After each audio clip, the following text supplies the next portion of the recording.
Hello, everybody. Thank you for coming. This class, I don't usually do at events because it's kind of messy and it's tough to find a space to do the cleanup properly. But I decided to offer it now so that people could get an overview of what's involved in making your own paint from gouache paint from pigments, as well as get an idea of the financial commitment. So I'm going to try to share my handout if I can figure out where the chat window is. And I have no clue where the chat window is. Where chat? There it is. Let me just upload that. And the handout is the same as the slides I'm showing during the class. Documents.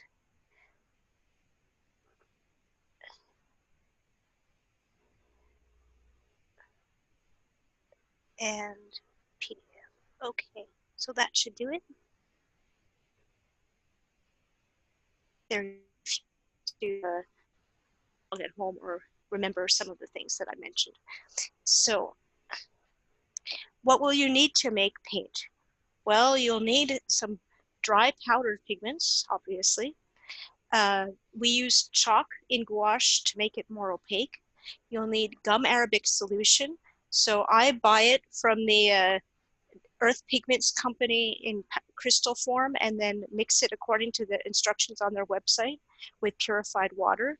That's a more economical route, or you could buy it ready-made from watercolor manufacturers such as Winsor and Newton. To combine the pigments with chalk, I use dry white wine, nice oaky Chardonnay, never finished. This is to prevent mold growth. You can use purified water, but when I used purified water, I found that sometimes the paints would get moldy, which isn't the end of the world. All you have to do is scrape the mold off, but it's kind of distasteful. So now I use wine, and I haven't had that problem since. You could also probably use a vinegar for the same purpose. Honey is needed to give the paint flexibility so that when you turn the page, it doesn't crack. You'll need things for mixing, like cups and spoons. I use disposables to cut down on the cleanup. You don't have to do that, but if you do use reusable items, make sure you never use them for food. Never mix your paint supplies with your food supplies. And you'll also need containers to store the paint when it's finished. I use little plastic cosmetic containers from Amazon.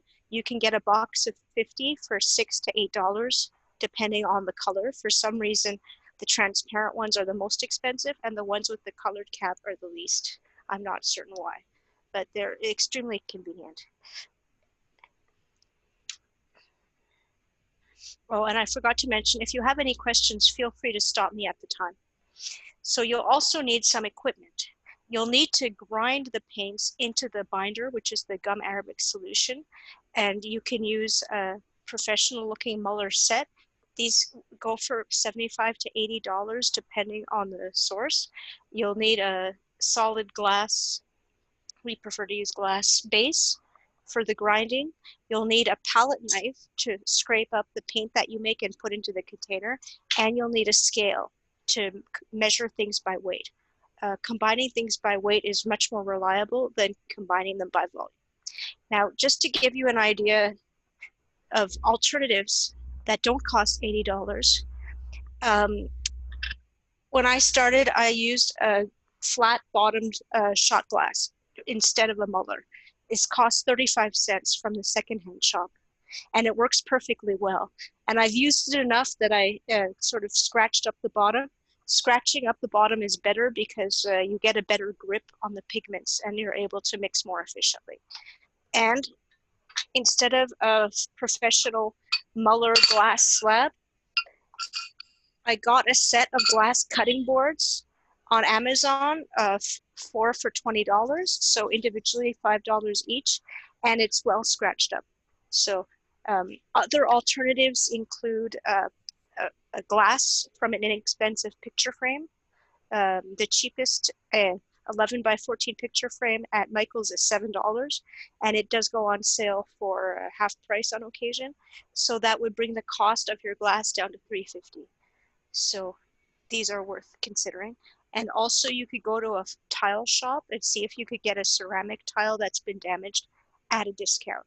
So there's no need to pay $80 for the equipment. Any questions so far? No? Okay, I'm carrying on. So what pigments were available in period? Well, books such as Il Libro dell'Arte by Cennini mention quite a large variety of pigments. The book starts with blacks, which are mostly organic in nature, such as burnt vine twigs, burnt almond shells, peach stones, lamp soot, or a unspecified soft black stone. There's also black iron oxide, which has been used since prehistoric times, although not specifically mentioned in that book. Reds, also a variety of sources. For example, vermilion or cinnabar, which are toxic. Red lead, which is heated white lead, which is also toxic. One of my favorites is hematite, which is a red iron oxide or rust, which is the most abundant mineral on the surface of the earth. You could make a red lake from a dye pot, such as madder, precipitating the pigment out of the dye with alum, and various red earths, such as this Venetian red, where probably the majority of the red pigment in here is hematite based, mixed with other colored earths.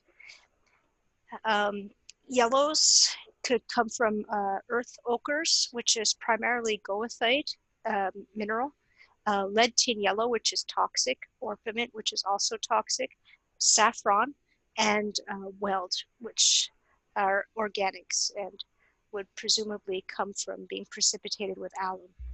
There's a lot of variety in greens. You can get green earths. Where's my green earth? Like this cypress green, a nice pale green earth, several minerals, celadonite, glauconite, copper origins such as verdigris, which is copper mixed with vinegar, malachite, which is a mineral or could be produced by chemistry with copper, and mixtures of blue and yellow pigments also can produce green. For the blues, we have azurite, indigo, and ultramarine, which was extremely expensive both then and now. And for white, primarily lead white was used. And we have nearly everything that was available then is available now if you know where to look. Many of the mineral type items are and the earths are available from various sources. My preferred source is a Russian supplier on eBay as well as Etsy. And so, for example, my malachite comes in a conveniently packaged 50-gram container, and this costed about $7, which is a little bit expensive. You can get iron oxides, which are which form many of the minerals that were used. For example, the hematite and the ochres. You can buy those commercially prepared from a chemical warehouse, and the Earth Pigments Company packages them up, and they're quite good quality pigments. They produce very good coverage because they're so high purity, and they're relatively inexpensive. For example, 100 grams is about $3.50 to $7 max. And you can get the highest quality lazurite, for example, to make your own ultramarine, or you can use inexpensive but modern choices. For example, lemon yellow is a chemically modern formed nickel antimony yellow rutile.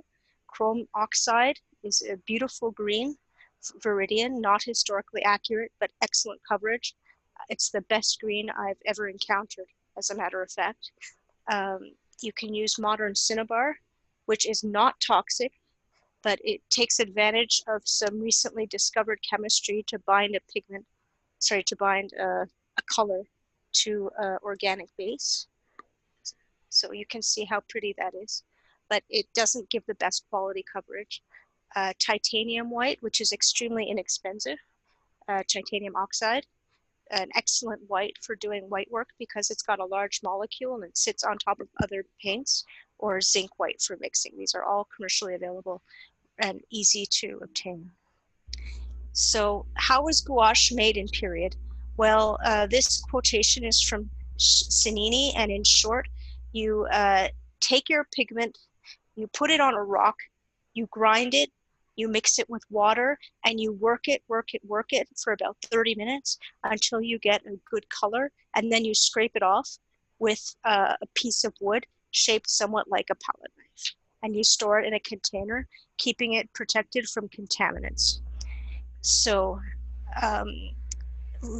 gouache paint in Cennini's book is mentioned to use with gum arabic, but he doesn't say how much. And so that's somewhat of a mystery. He does not specifically mention the aspects of chalk or honey, but we know both of these items were used because of spectroscopic analysis of manuscript pages. Calcium carbonate was found in medieval paints from manuscripts. Where would calcium carbonate have come from? Well, it could be obtained from the earth, or it could be obtained from cuttlefish bones. And if you want the more historically accurate approach, you can buy cuttlefish from the pet store, as I learned in Honorable Lord Ian the Green's class, and grind it up yourself. But still, there's not good instructions to my knowledge as to how much chalk to use or how much honey to use. So that's why I chose to start with instructions from the Earth Pigments company. They're reliable because they want you to use their products and they want you to like them. So they provide instructions on how to mix the gum arabic to form a solution, which I have readily made. And from what I'm going to show you for making the actual gouache, I'm going to start with their instructions. Their instructions say that for most of their pigments, which I will call good pigments in that they provide good coverage and opacity, you mix 1 gram of chalk with 5 grams of pigment. So I am going to make hematite today because it's a very pretty red and it's easy to see what I'm doing. So I have a bag of chalk. Chalk is extremely inexpensive. I bought a whole kilo for about $7, so that should be easy to get. So let's see. I need to tare my scale, which I didn't do. So 1 gram.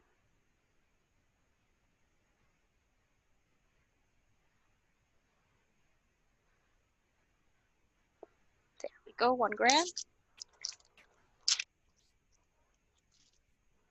5 grams of pigment,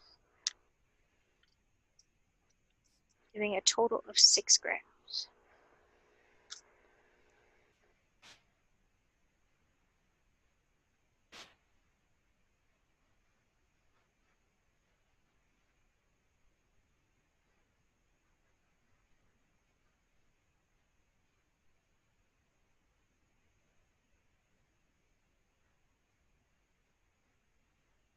Oops, went a little bit over. Close enough. And so things generally work better if you mix dry with dry and wet with wet. So in order to combine the chalk with the pigment, you'll need a little bit of moisture, not a lot. So this is where the wine comes in. So instead of using purified water here, I use dry white wine, just a few drops at a time to get these to mix together.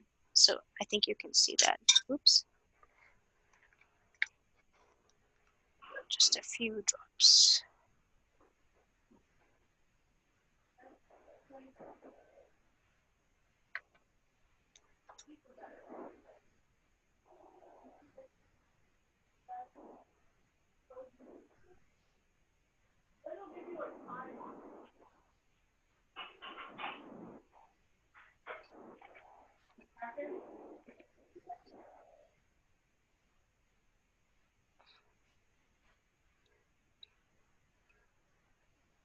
I'm just going to add a few more drops because it's still a little bit dry.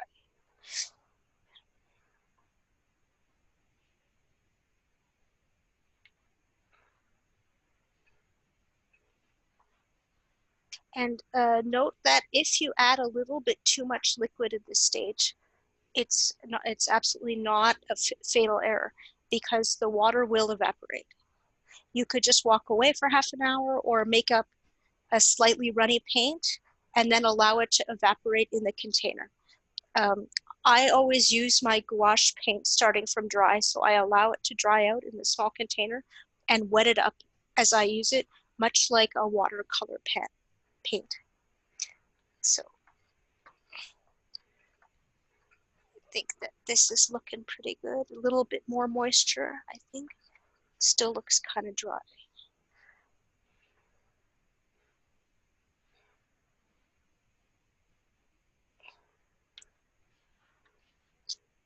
Yeah, there we go.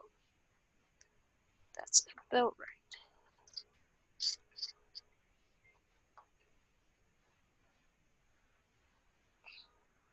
And it looks like the chalk is well blended with the pigment, and it's all sticking to the bottom of my container, my Muller shot glass. So I'll just scrape that off. And then we can make the gum arabic solution with honey. So the instructions for that is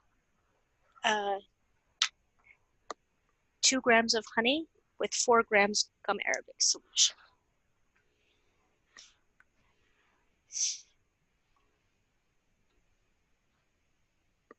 My honey got a little bit dried out, so I had to put it in boiling water to make it liquid again. So tear the scale.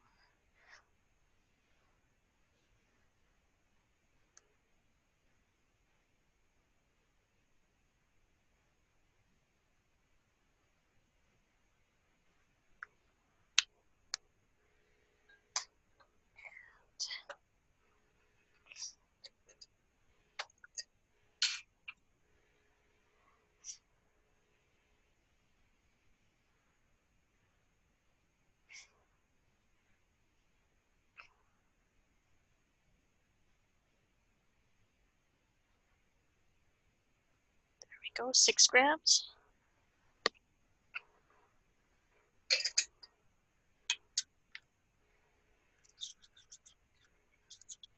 And I mix the honey with the gum arabic just so it goes in more easily than if I hadn't mixed the honey.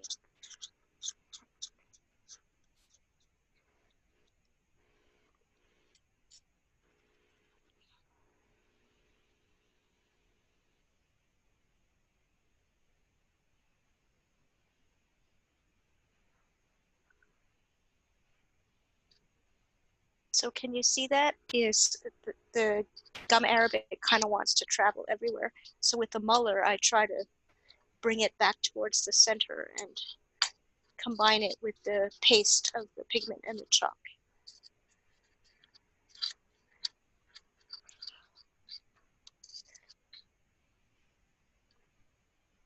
It's very useful to use your pigment knife to get some of the pigment back onto the slab.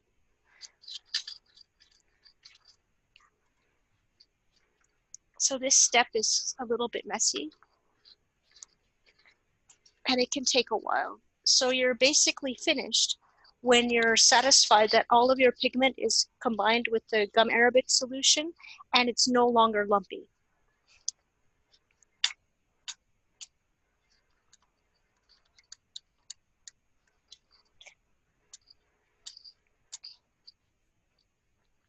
So this can take sometimes 30 minutes for a pigment that isn't very finely ground or more difficult to mix.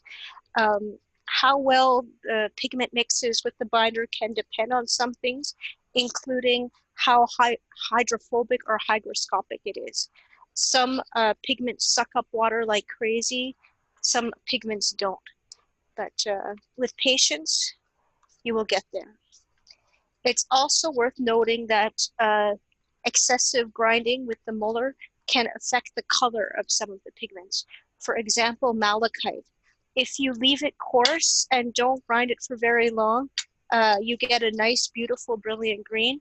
But if you take a lot of time to mull it to a finer size, you get a sort of a browner green, which isn't quite so nice. So that's something that practice will help with.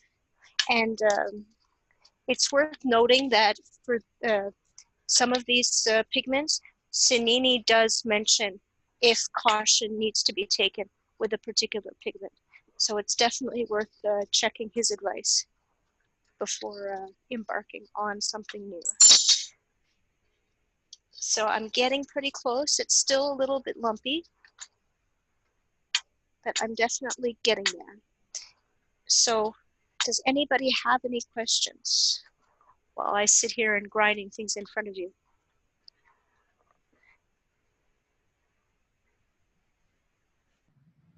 I'm going to check the chat. There is a question asking, is temperature of working area an issue? I haven't had problems with temperature working area. I've done it in the winter, I've done it in the summer. This is an older house. The heating and the air conditioning aren't always as amazing as they would be in a newer house. I haven't had any problems or noticed any variations in the process. Have you seen the humidity affect anything? Yes, humidity does affect the hygroscopic pigments because they suck up the atmospheric moisture. So then you'll want to add less wine or purified water when you're starting to moisten it up, and it'll take longer for it to dry out. But it's not going to ruin anything, a higher daytime humidity. It just means you need to wait a little longer. But I'm fairly fortunate because I live in a very dry part of Texas, so things dry out incredibly quickly. I can see that someone in the Houston area might have a little bit more trouble.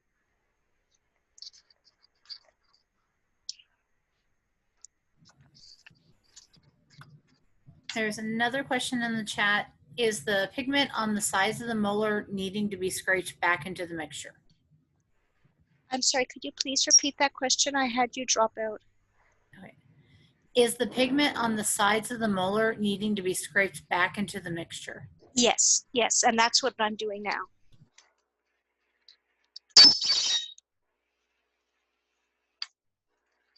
So that's sort of the trickiest part, getting it off the molar and back onto the slab to be ground.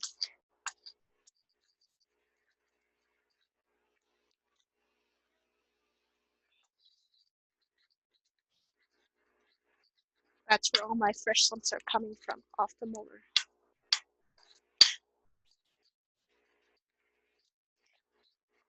And no matter what you use for your molar, whether it's a shot glass or a flat bottom statue or a more professional type molar thing, you will always get wetted pigments creeping up the sides. So that's why it's handy to have a palette knife to reintroduce it back onto the slab.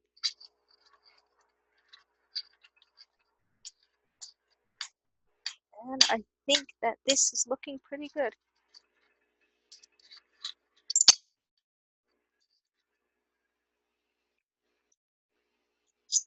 Now I have very little stuck onto the bottom and the sides of my molar.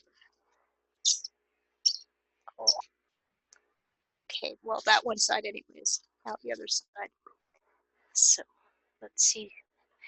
And this is my last slide. So there's a variety of places you can get good quality pigments. Kramer Pigments, for example, is a German company that also has a location in New York City. They have an enormous catalog of pigments. You can check them out. But I really like the Earth Pigments company. They're basically a storefront in California for a French pigment manufacturer. They have extremely reasonable prices, and they offer containers of the size scribes would use, as opposed to people doing design work on a larger scale. So everything they have is offered in 100-gram packages, And honestly, this red iron oxide or hematite I purchased, it's a year and a half old, 100 grams, and I'm at the halfway point. So 100 grams is more than enough for quite a lot of projects, Scribal projects.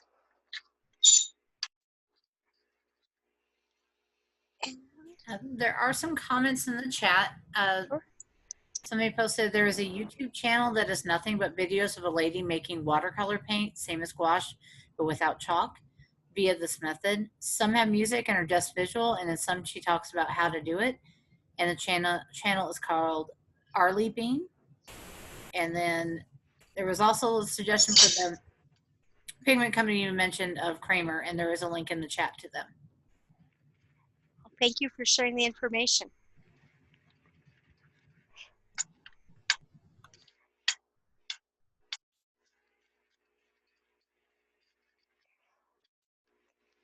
So, I mean, I'm not paid by the Earth Pigments company in any way, but I really like them because they offer pigment sets.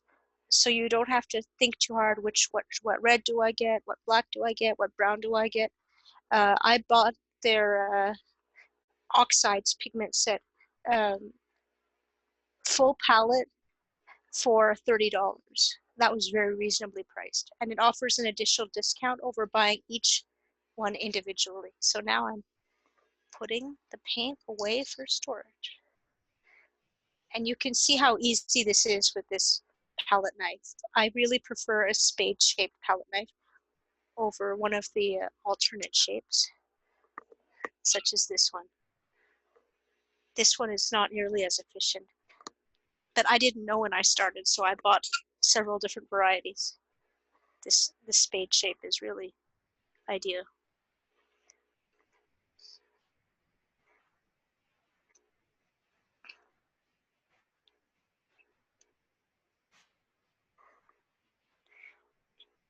And you can see that it doesn't take too long to do. So I could make another color if y'all like, because I mean, this is an extremely straightforward process.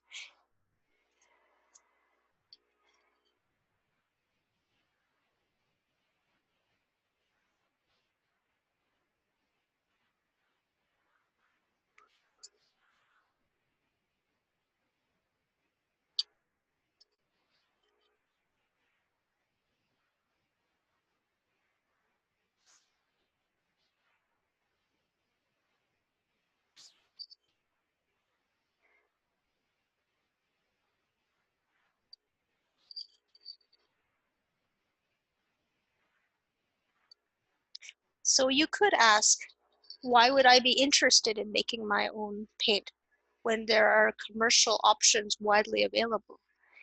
And I think one compelling reason is about the price. If you buy a tube of professional quality gouache, a tube is about 10 grams and costs about $14. Whereas the pigment, for most of the time, 100 grams is less than $14. So you will be able to make 10 times more for the same base price of the pigment. So I think that's not a terrible reason. And also, you have much more control over the process. I gave you some quick instructions for a good quality pigment, such as hematite, and for a more difficult pigment, such as the cinnabar. It's slightly transparent, so I suggested increasing the chalk content relative to the pigment. But this is something that you can continuously adapt for yourself. So if you thought, okay, it's still too transparent, so then you could try to put in yet more chalk or more pigment to try to counteract that transparency. We do have some more comments in the chat. Some questions. What is the shelf life of the finished product? Does it vary with the material it is made from? Are the colors made from these ingredients relatively color fast? Okay, shelf life. Once it's dry, it should last indefinitely. I have not had a problem with not being able to use a paint once it's dried by rewetting it. The one issue I've had is growing mold. Because of the honey content, it can get moldy, but even mold isn't a deal breaker. You just need to be able to remove the mold. So I scrape or I wipe with a moistened paper towel to get rid of the mold. Other people have suggested sticking it under a UV light source, or fingernail sterilizer. Nail salons have a sterilizer machine. I've also heard of using that, but I haven't had good luck with that myself. So I just wipe or scrape. The second was about the light fastness. Well, that depends on your pigment. The earth pigments are extremely stable. They've been in use as paints for thousands of years and have withstood the test of time. So things like hematite, goethite, celadonite, glauconite, those are all really, really stable to even to UV. However, the modern organic pigments, such as the cinnabar, is not so good. This one will fade with um, prolonged exposure to sunlight.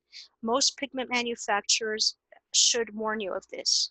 So at least on the Earth Pigments Company's website, they do say if it has a good UV rating or a mid UV rating. They personally don't sell anything with a low UV rating.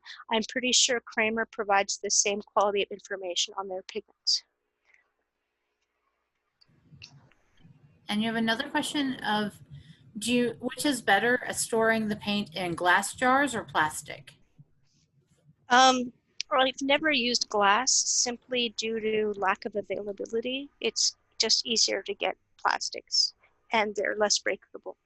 So I don't really know with glass. I don't think it should make a big difference because neither glass nor this plastic are reactive. I would not use metal. Ceramic would be a good choice.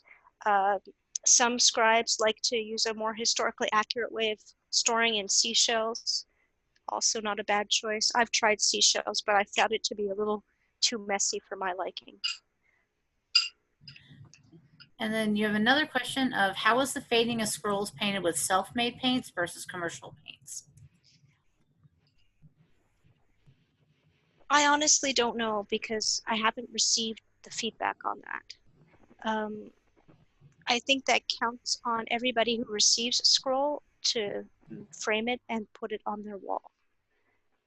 But I don't imagine it would be much different because the commercial paints start with a pigment anyways. It's just a question of which pigment.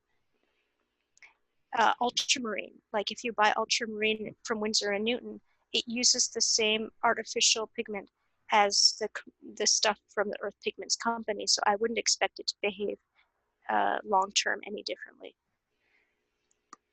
And you have one last question in the chat. What would you recommend for a good Ansteorra yellow?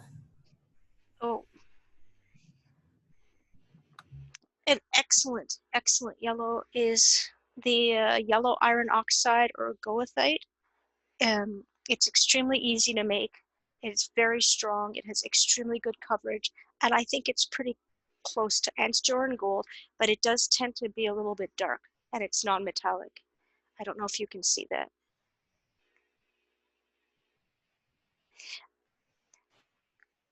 I find that lemon yellow, which I don't have here to show, is too bright and too pale and not gold enough. I've also been working on making metallic gold gouache from mica powder.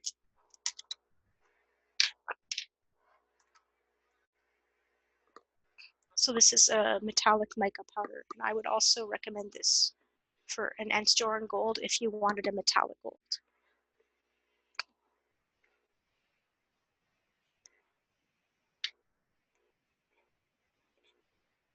So we still have time, so I'm going to make up some majestic gold.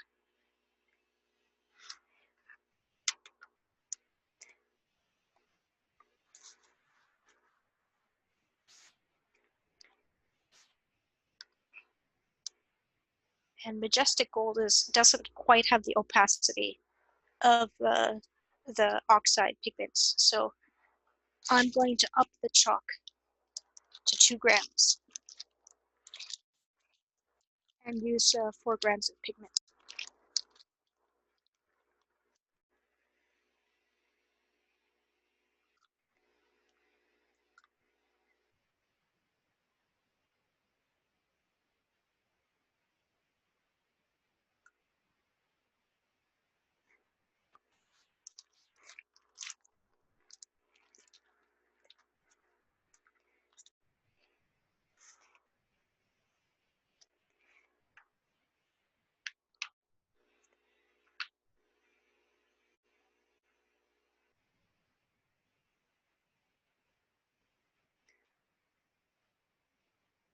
Any other questions or comments?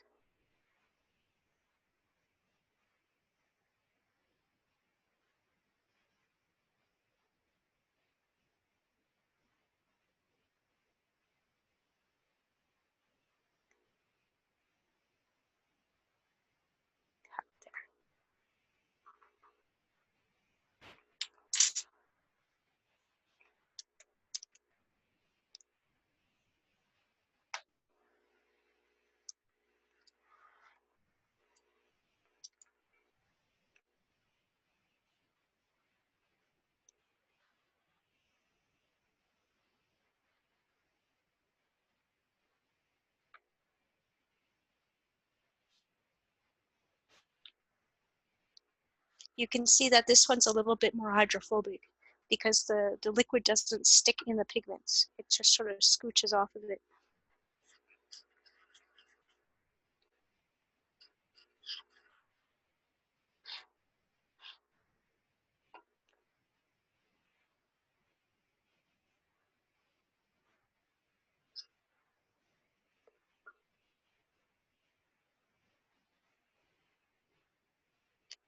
I'm going to take a moment here to address potential toxicity.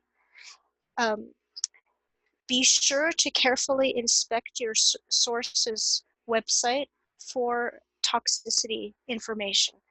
Some things are widely known to be toxic, such as lead-based paints, but other things, it's not so widely known, like the cadmiums. They are toxic, and they are commercially produced and sold.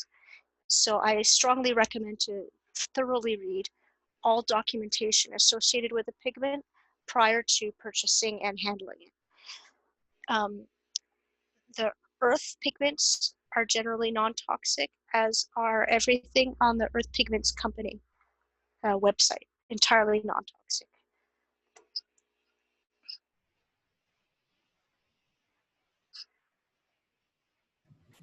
It also may be helpful to make sure that things are not toxic to your animals that you have around.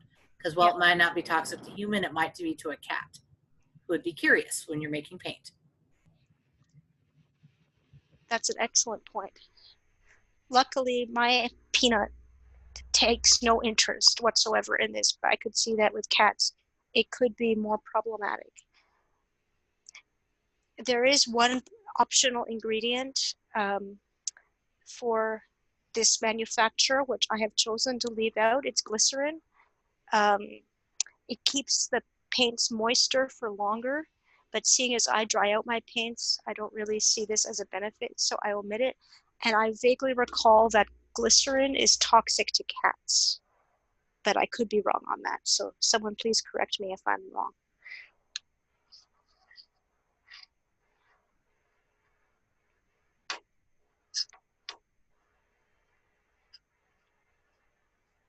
But many companies provide what's called a material safety data sheet for their pigments. Like, for example, with Kramer, it's very easy to find on their website.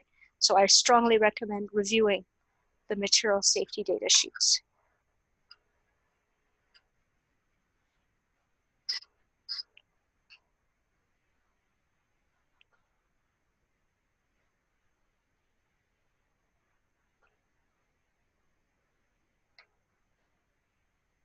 Does anyone have any further comments or questions?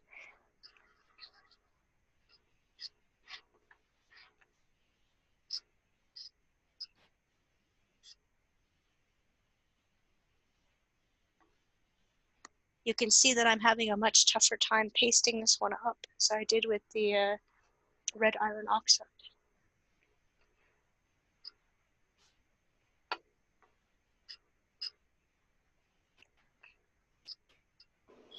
Is it because of what pigment you're using now that is more difficult, or Yes. is it your tools? It's the pigment. This is a mica powder called Majestic Gold. The tools. Is it like a more coarse consistency, or? Yes, it's more coarse and it's kind of flaky. So it wants to flake off of itself instead of making a paste, unlike the iron oxide, the red iron oxide. That was probably too much.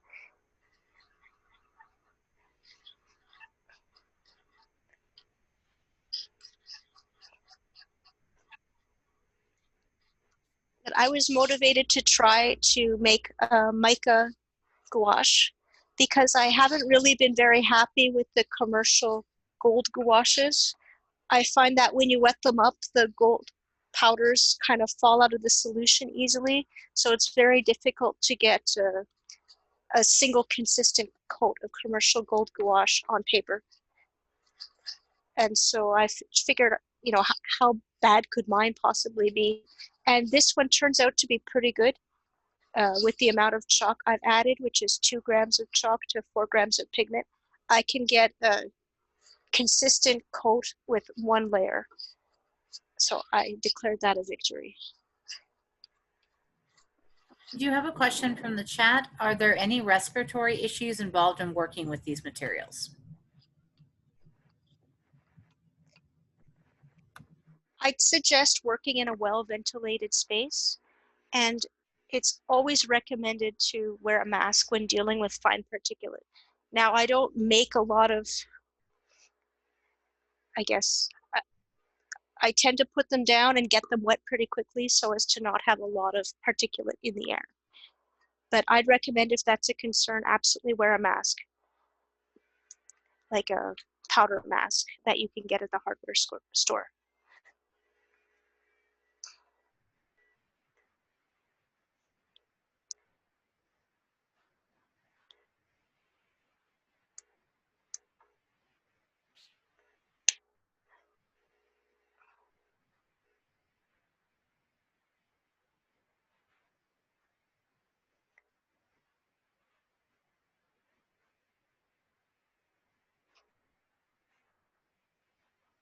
So I've declared this moist enough to start adding the gum arabic solution.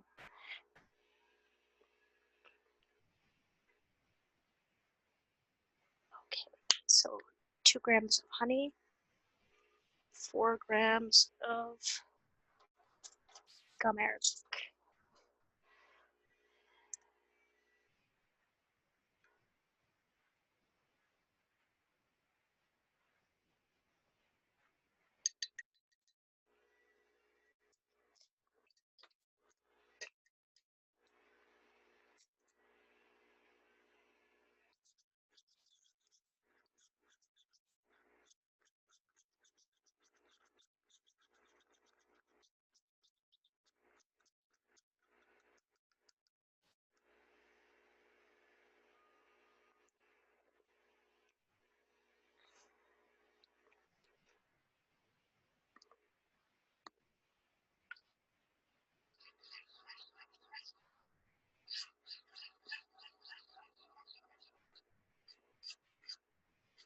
So you can see how relaxing this process is and how it would make a cool video to just grind paint.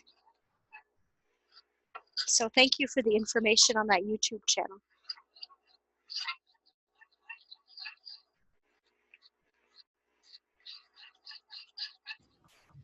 Any other questions? Paint several times. It is relaxing to just watch you make the paint.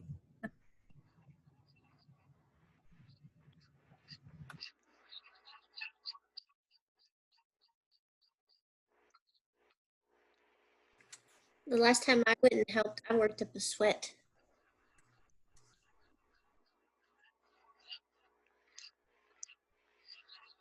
Well, I think that it gets easier with practice. You know, the first time I did it, I was sweating bricks too. But now that I've done it many times, it's like, it's relaxing. You know, you just know when you're done that you don't feel the lumps. Everything looks good.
I don't know if y'all can see, but it's still lumpy in some places.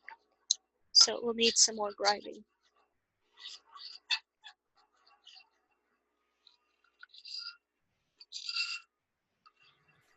I've got another comment from the chat. Have you got any experience with gold or bronze powders that you mix with medium to get paint? I once tried one, but it was awful and eventually dried into little clay plate I was using, and I cannot get it to wash off anymore. I have made shell gold from sheets of gold leaf, and it was mixed with some plaster and fish glue and a red pigment and some sugar and some various other stuff. And I just put it in a little plastic container and have been able to use it much like a gouache. This one that I'm making right now is of a gold colored particle, mica gold, and I'm just combining it the same way as I would a gouache and then storing it in a plastic container, and it should behave just like a gouache. I hope that answers the question. If not, please let me know and I'll go into more detail or provide more clarification.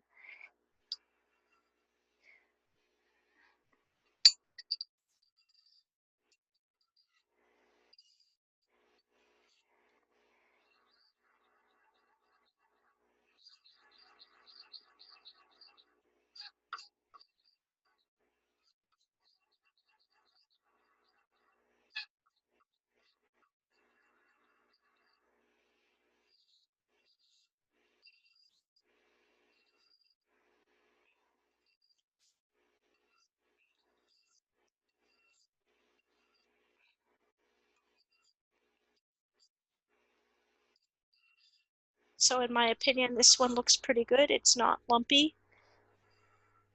It appears to be well combined. And so it's done just in time for the end of class. So if y'all have further questions, now's the time to ask while I scrape this up. We are at the 10 minutes left.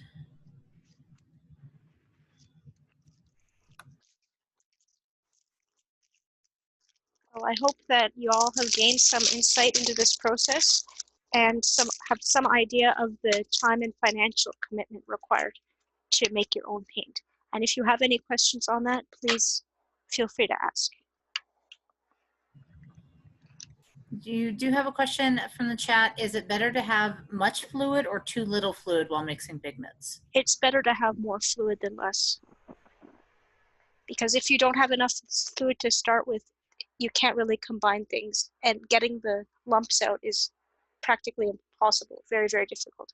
Because the excess fluid can always evaporate away.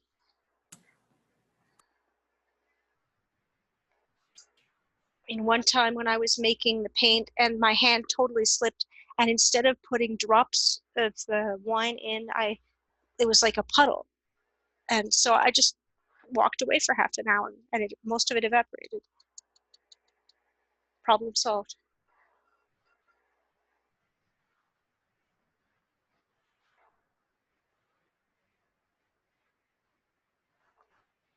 Can y'all see that?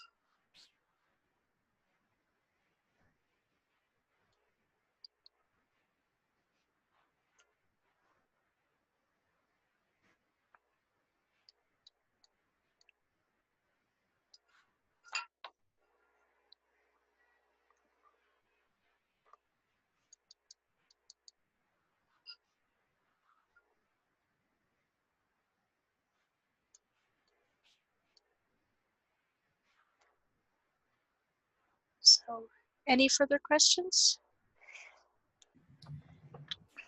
There is a question from Heraldic. Do you still have any of the pigments that I gave you a couple years ago, or do you need a refill of them? I've actually started to obtain my own versions of them from the Earth Pigments company, but thank you very much for the kind offer.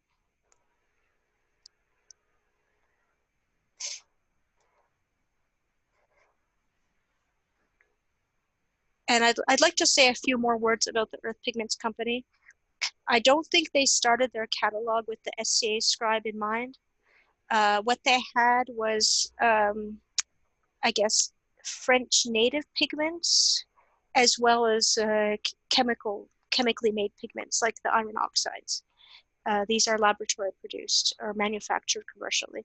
Now they've expanded their line to include earth pigments, like the natural umber, cypress green, and so on. So I think they've figured out that SCA scribes are interested in their materials and expand their catalog, which I think is very nice because I prefer to get everything in one place than go here and there.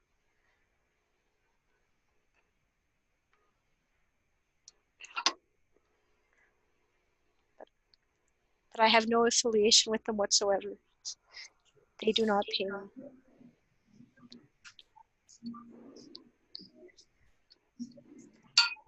A question from the chat is, how do you clean the tools? Soap and water in the sink.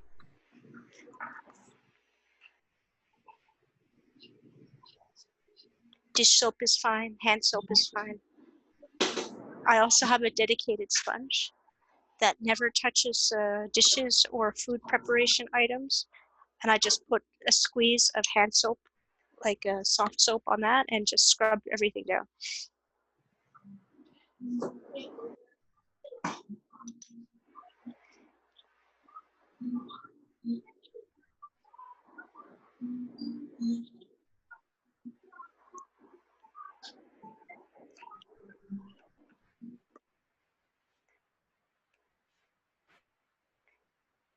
Well, unless there are more questions, I'd like to thank you all for coming. I hope you enjoyed your time here and that you came away with information that you didn't already have.